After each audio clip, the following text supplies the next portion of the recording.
الفترة الأخيرة بدأت ناس كتير تدور على بدائل لنيو هير لوشن في سببين يا صديقي ورا الموضوع ده، وهو طبعا إن نيو هير لوشن زيه زي أي علاج تاني بيحتاج استمرارية على طول علشان يحافظ على النتيجة اللي وصل لها. فالناس طبعا كلها عارفة إن الصلع الوراثي هو مرض جيني، المرض الجيني ده دايما مستمر، فلما هتستخدم علاج ما ينفعش العلاج ده يكون مؤقت. طول ما المرض سببه مستمر لازم تستخدم قصاده علاج بشكل مستمر. عشان كده دايما لما هيجي حد يروح لاي دكتور بيكتب له على روتين، الروتين ده فيه حاجه كده بتكون مكمله معاه مدى الحياه. وده بيودينا للنقطه الثانيه، وهي ان سعر المنتج ده بقى غالي جدا. سعر المنتج ده عدى ال1000 جنيه، وطبعا ده عشان ان المنتج ده مش بيتصنع في مصر، بيجي من بره مصر، فاكيد طبعا معتمد على الدولار. كونه معتمد على الدولار الناس كلها عارفه ايه اللي حصل في الدولار الفتره اللي فاتت، فسعر المنتج ده تقريبا بقى الضعف، عدى ال1000 جنيه بعد ما كان ب 600 وشويه، دلوقتي معدي ال1000 1100 كمان.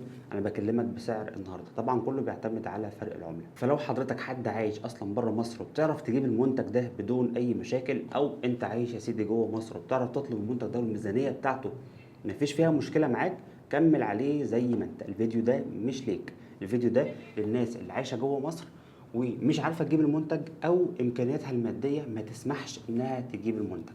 عندك يا صديقي حاجتين او حالتين ندور فيهم على بدائل لنيو هير لوشن.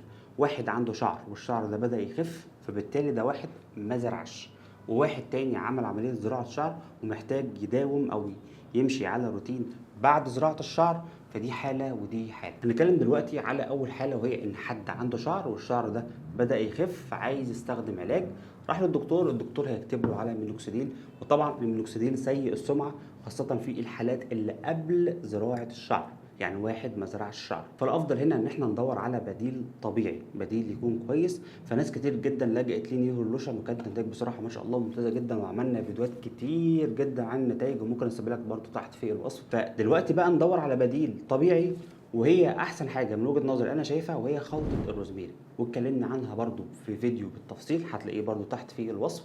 خلطه الروزميري عباره عن 3 حاجات: زيت الروزميري وزيت اللافندر وزيت النعناع. طبعا دي زيوت عطريه بتتخفف كلها بزيت جوجوبا.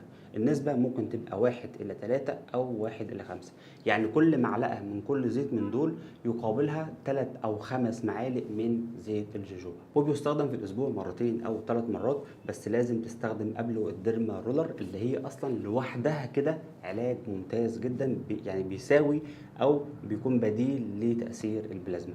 اتفرج بس على الفيديو تحت بالتفصيل، وهقول لك دلوقتي على اماكن الشراء عشان انا مش قايلها تحت في الفيديو. انت ممكن تشتري الخلطه بتاعت الروزميري دي من مكان موثوق كويس جدا، وبلاش تروح للعطار. المواصفات اللي بيطلع بيها الزيوت دي مواصفات لازم تطلعها شركه، مش اي حد بيعصر زيت وخلاص. فعندك 3 شركات، شركه على موقع امازون اسمها شركه ناو، دي اعلى شركه في العالم، شركه امريكيه ودي زيوتها مضمونه جدا. رقم 2 عندك شركه امتنان، ورقم 3 عندك شركه نيفرتاري. اي شركه من الشركات دي اللي هي نيفرتاري او امتنان، اكتب بس على جوجل كده رقم شركه امتنان او رقم شركه نيفرتاري للزيوت، طبعا هيطلع لك الرقم، اتصل بيهم وتقدر تشتري العلبه. كده اتكلمنا عن حد لسه ما زرعش شعره، وان شاء الله الخلطه دي هتفرق معاه جدا جدا جدا.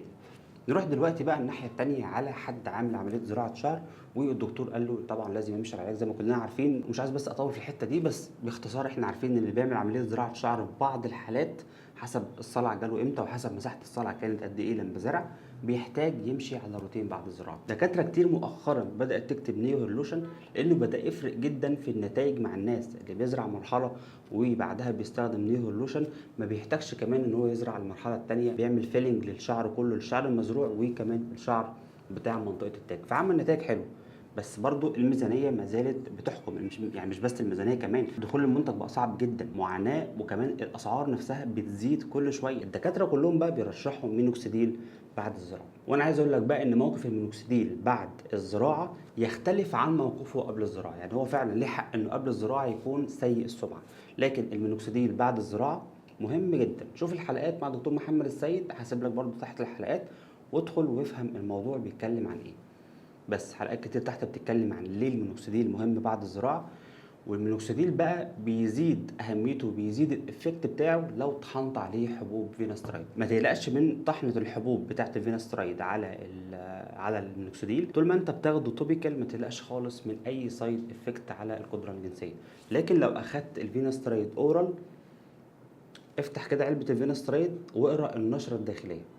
اوكي انا عارف ان في جرعه امنه مفيش مشكله خالص، بس يعني عشان بس حتى لا يصيبك الوهم، انا مش بقول ان الجرعه الامنه دي بتسبب، انا بس بقول ان الوهم نفسه وحش. لكن لو فيناسترايد مطحون على المينوكسيديل توبيكال ان شاء الله ما بيكونش فيه نهائيا اي تاثير على القدره الجنسيه خالص. انا جربت نيوهولوجين وجربت المينوكسيديل اللي هو الهير باك بلس، طحنت عليه حبوب البروسكار، وكانت النتيجه سواء ده او ده والله العظيم كانت ممتازه جدا. هي بس الميزه ان النيوهولوشن كان لطيف على الشعر كتير عن المينوكسيديل. المينوكسيديل زود لي الشيب، يعني عندي كتير قوي شعر ابيض، شعر ابيض هنا وهنا وفي الجناب وورا. يعني بصراحه المينوكسيديل مشكلته بس ان هو بيسرع موضوع الشيب ده شويه، لكن الايفكت بتاعه كان قوي جدا. بس برضو يعني كان غشيم او كان شديد جدا على الفروه بتاعتي كانت كلها جروح، يعني حتى ما زال حتى الان بعاني ان في جروح كتير جدا من استخدام المينوكسيديل على فروه الراس. والقشر الشديد ده كان بيطلع بدم، يعني يطلع بدم ويكون قشره تاني وهكذا. ما زالت حتى الان الجروح دي موجوده لحد دلوقتي. وكمان مشكلته ان يعني محتاج كده تاتش كريم كده بعد المينوكسيديل، لانه كان بيخلي شعري عامل زي التراب، يعني بيخلي شعري كده كانه جراي، كانه مطرب يعني. على عكس ده كان شعري عادي بيفضل اسود وبيديله لمعه كده برده بسيطه، وما كانش بيعمل لي اي مشاكل في الفروه اطلاقا. كده خلصنا. هسيب لك برده فيديو ازاي تعمل الخلطه. تلاقي برده ان الهير باك بلس اللي هو اصلا اساس الخلطه ما بقاش موجود في الصيدليات. روح لدكتور في الصيدليه هيقول لك، هيديك البديل بتاعه، غالبا هيكون ريجين سائل مش فوق. اخر سؤال بقى الناس بتسال، طب انت قلت على خلطه طبيعيه وهي خلطه الزيوت قبل الزراعه، ليه ما نستخدمش نفس الخلطه دي بعد الزراعه بما انها طبيعيه وكويسه؟ اوكي، اي استخدام لاي زيوت بعد عمليه زراعه الشعر لازم يكون بعد 6 شهور من الزراعه، which is ان دي اهم فتره اصلا في عمليه زراعه الشعر. هي الفتره اللي الشعر بيبدا ينبت فيها عندك اول ما زرعت لحد ما تحصل على 50% من النتيجه. فانت مش هتقعد 6 شهور تتفرج، لازم في ال6 شهور دول تمشي على روتين، ويكون روتين كويس جدا. فملكش حل، يا اما نيوهولوشن في اول 6 شهور هو او خلطه المينوكسيديل والفيناسترايد. بعد 6 شهور انت لك مطلق الحريه تكمل عليه، بس بما انك بدات مينوكسيديل وفيناسترايد كمل مينوكسيديل وفيناسترايد، او بدات نيوهولوشن كمل نيوهولوشن. بس كده يا صديقي، وحابب ااكد للمره الاخيره، عايز تكمل على اللوشن وعندك المقدره انك تجيبه وتوفره ماديا وانه يكون فعلا موجود في الفترات اللي انت مستخدمه فيها، اوكي كمل بدون اي مشاكل. فعلا من اقوى النتائج اللي الناس حصلت عليها كان من المنتج ده، اقوى من منتجات كتير جدا اغلى منه في الصيدليه موجوده لحد دلوقتي وشغاله.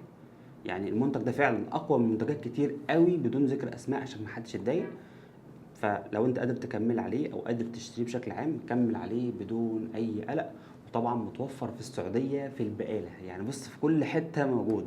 المشكله عندنا احنا هنا في مصر. بس كده يا صديقي، في الختام اللهم صل وسلم على سيدنا محمد وعلى اله وصحبه اجمعين، والسلام عليكم ورحمه الله وبركاته.